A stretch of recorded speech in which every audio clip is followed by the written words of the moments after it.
Hi boys and girls, we're going to be reading another book for Kitty Cat Storytime today. Ivy is having a little nap here, but I'm going to read a book by her. It's going to be The Story of the Empty Tomb, and it's a perfect book for right after Easter because we know that this is what happened right after Easter.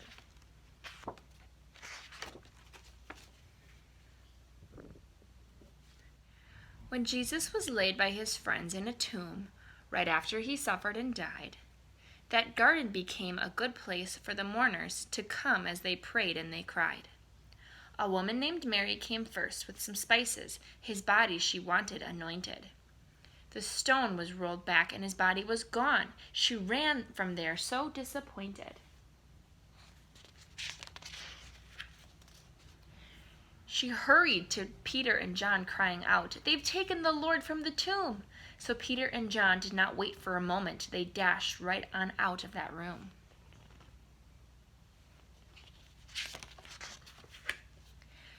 Together they ran, but John went ahead and stooped at the entrance and saw the wrapping of linen that held Jesus' body. John stood there, his mind filled with awe. When Peter got there, he just walked right on in. John followed, and then he could see the face cloth that Jesus had worn on his head, all folded. But how could this be?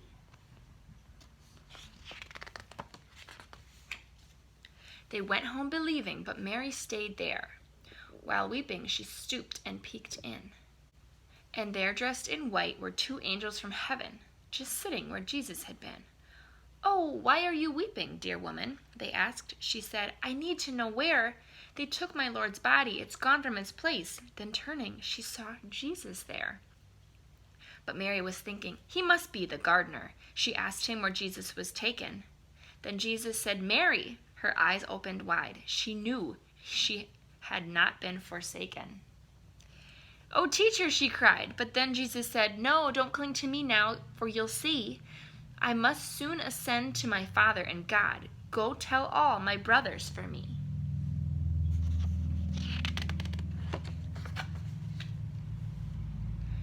She told the disciples, "I've seen our great Lord," but fearing, they all stayed inside. The doors were shut tight, but then Jesus came in and showed them his hands and his side. "I'll send you out now as the Father sent me. You'll learn about love and forgiving.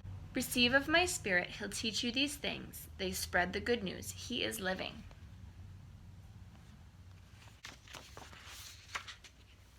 But Thomas was absent, and when he was told, he doubted the words they had said.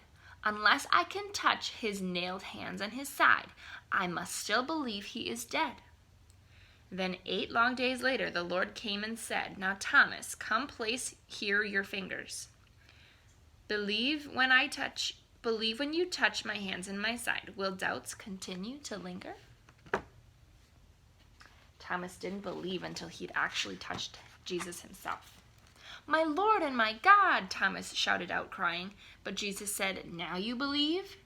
How blessed they are who believe without seeing. In faith, we too trust and believe." So we believe that Jesus died and rose again, and we didn't even have to see it. So that's the story of the empty tomb.